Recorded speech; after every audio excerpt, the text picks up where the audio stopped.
Hello, English learners. Welcome back to another great lesson at English Pod. My name is Marco. And my name's Erica. And today we're going to be building something. That's right.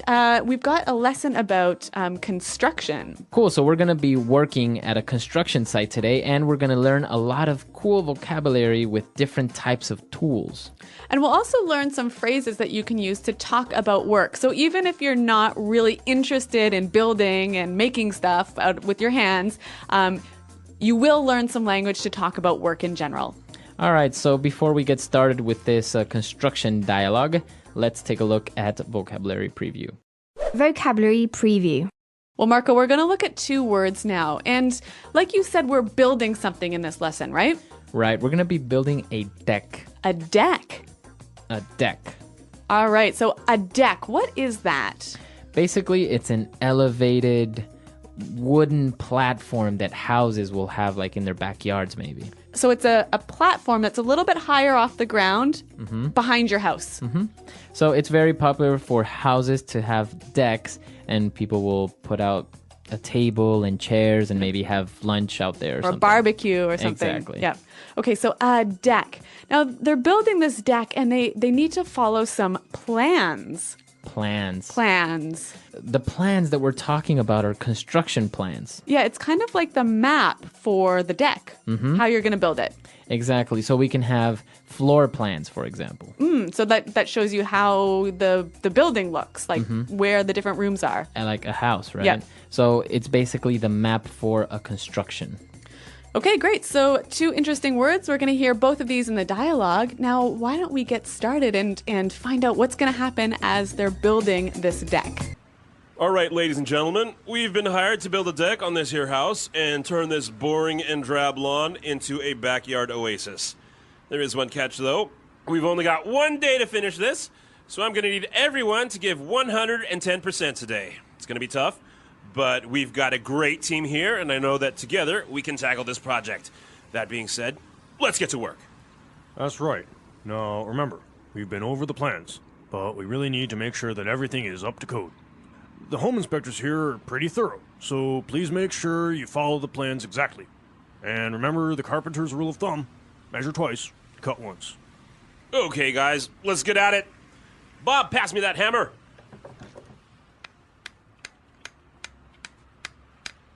The nails won't go in. The wood is too hard. I think I'm gonna need the nail gun.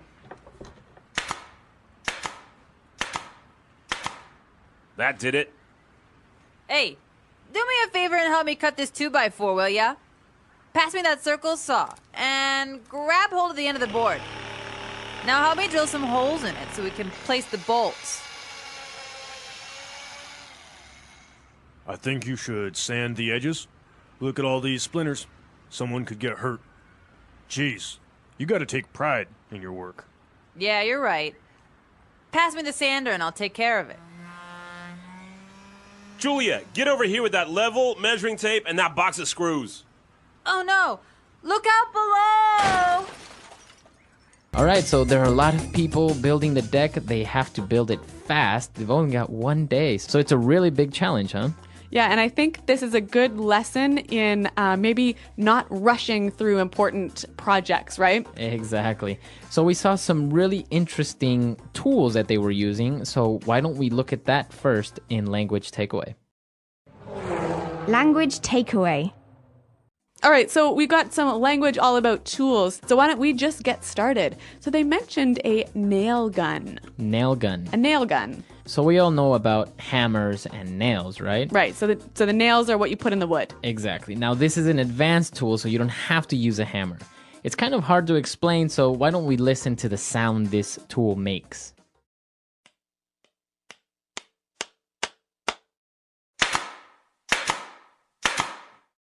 Well, I guess like its name suggests, it's a gun for putting nails in wood. Yeah, it actually uses compressed air to push nails really fast into the wood. All right. So they're nailing some pieces of wood together, but they also needed to cut the wood, and they said, help me cut the 2x4. Yeah, she said, help me cut this 2x4. So a 2x4. This is a very popular type of wood that you use in construction. A 2x4 is basically 2 inches by 4 inches. So 2 inches high and 4 inches wide. So it's the most popular and common type of wood that you would use for construction, a 2x4. You'll hear it all the time. So they're going to cut the 2x4, and C said, pass me the circular saw. A circular saw. A circular saw. So a saw, we understand, is something you use to cut wood. But you have many types of saws. You have a band saw, you have a circular saw, and this one makes this sound.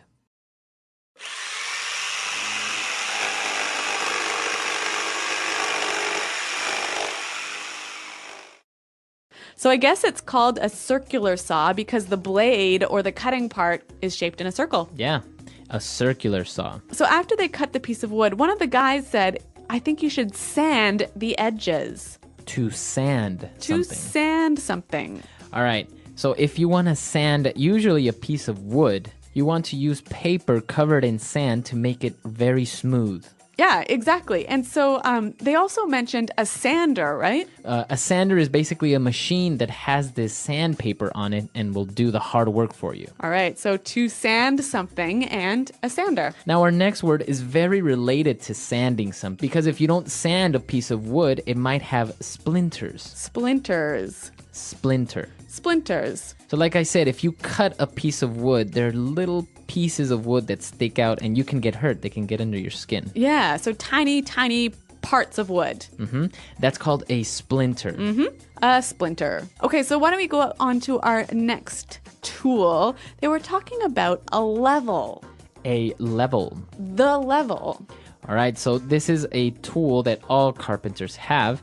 And it's basically a tool that has a little bit of water in it, right? Yeah, and it helps you make sure that everything is straight and flat. Exactly, so that's a level. Every carpenter has it. And also a measuring tape. A measuring tape.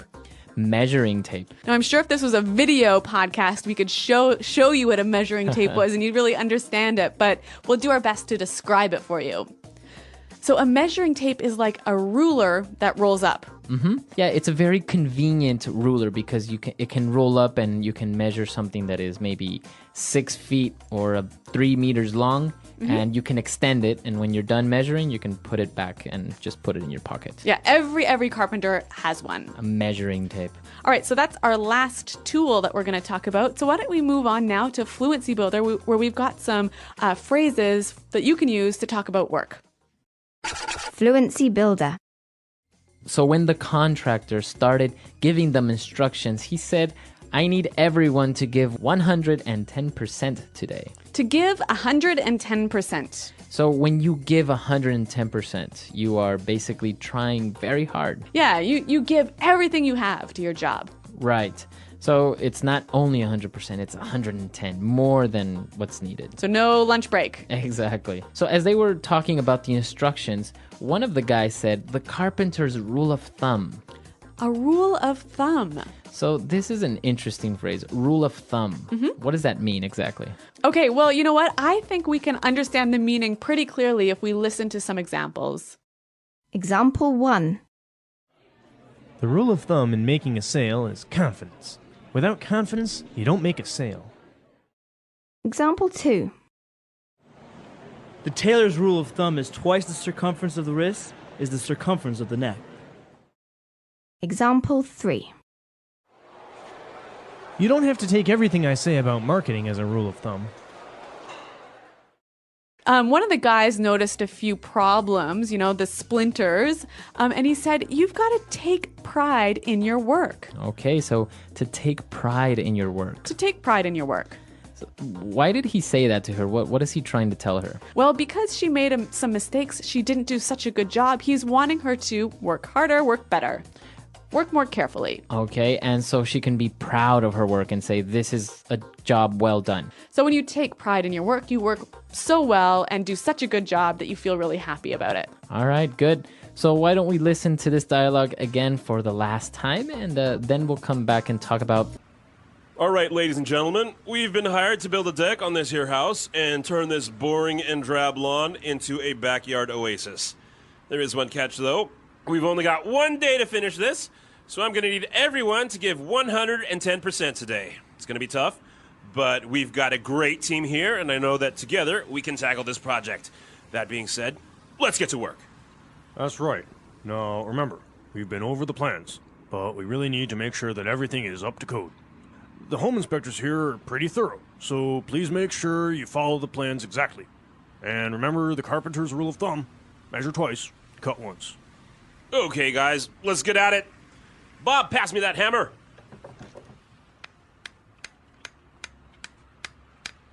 The nails won't go in. The wood is too hard. I think I'm gonna need the nail gun. That did it. Hey, do me a favor and help me cut this 2x4, will ya? Pass me that circle saw and grab hold of the end of the board. Now help me drill some holes in it so we can place the bolts. I think you should sand the edges. Look at all these splinters. Someone could get hurt.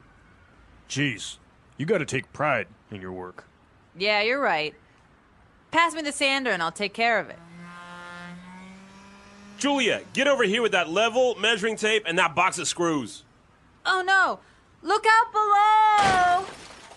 So an interesting aspect of North American culture is projects like this, right? Building a deck or maybe adding a room to your house. Yeah, that's right. And we call this DIY. Right, DIY, do it yourself. Mm-hmm. So it's a very popular summer project, right? Right. So if you live in a neighborhood in North America, you might see the dad of a family outside building something, and all his friends come over and they drink beer and build this big thing together. Right. So it could be a tree house, it could be a deck. It could even maybe be adding another room to the house. Yeah, and it's so popular that there are tons of TV shows about how to build stuff for your house, and there are a lot of really big stores where you can go and find all of this equipment for building stuff for your house. Right, so basically there are these big stores where you can get anything from paint to wood to tools, huge amount of material so you can do it yourself. Mm-hmm. You can DIY. All right, so that's all the time we have for today, but let us know what you think and tell us if you are into doing handiwork like this, like maybe building a tree house or building a deck. That's right. You can come to our website at englishpod.com and tell us about it. As well, you can also leave your questions there. All right, so we'll see you guys there, and until next time. Thanks for listening, and goodbye. Bye.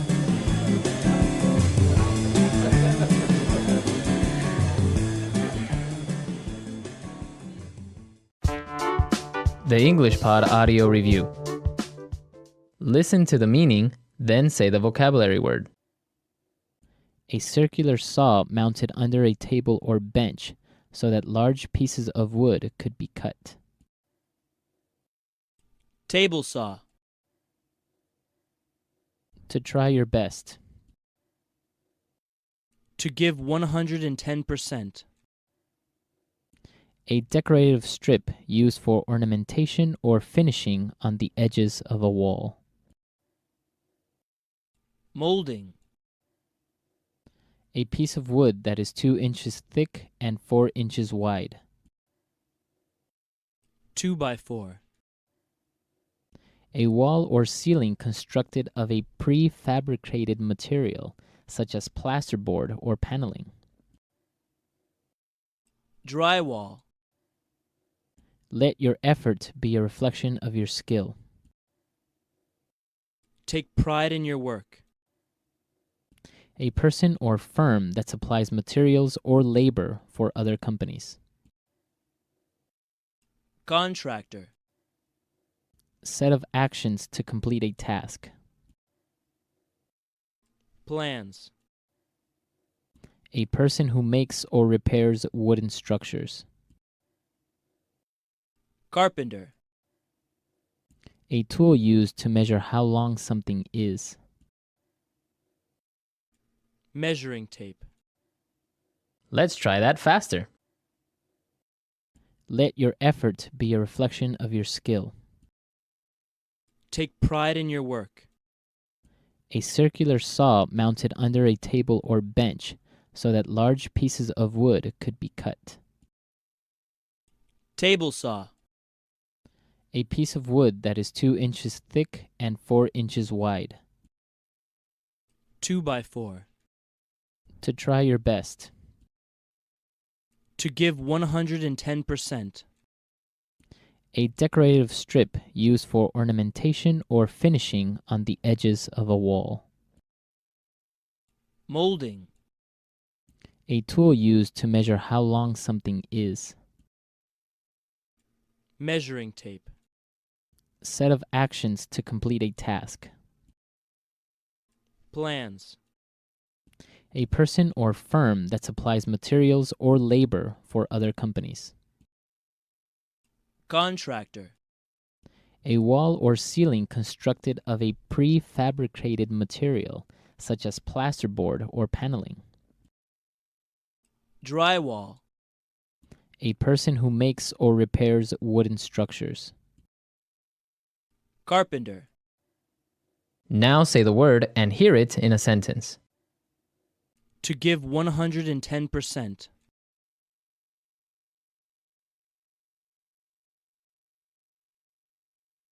It's not enough to try your best. You have to give 110% if you want to be successful. To give 110%.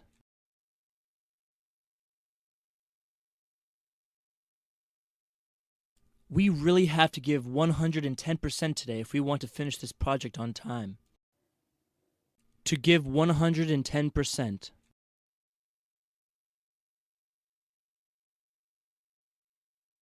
Good job, team. You really gave 110% out there today. 2x4. We need another 2x4 to finish this deck. 2x4.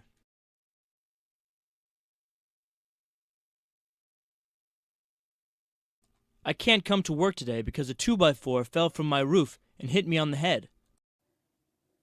2x4.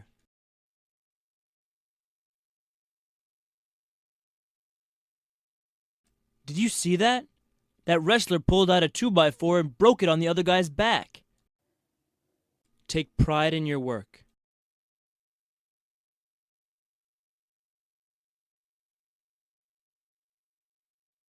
When you take pride in your work, you will start to enjoy it more and may even want to learn more to improve yourself. Take pride in your work.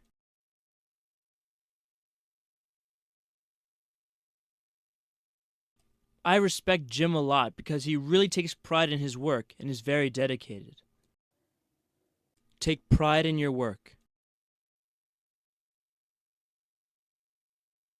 How can I take pride in my work if I don't enjoy what I'm doing? Plans.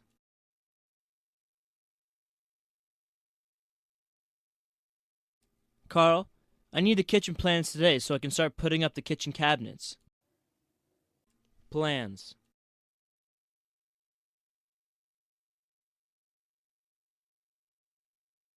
These floor plans are in Chinese.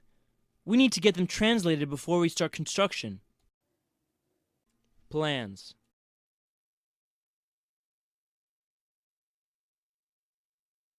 Our architect isn't done drawing our floor plans, but I'm sure the house is going to look great. Measuring tape.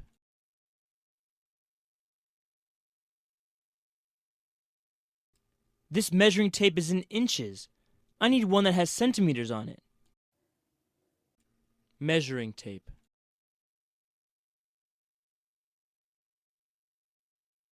Measuring tapes were originally used by tailors and dressmakers. Measuring tape.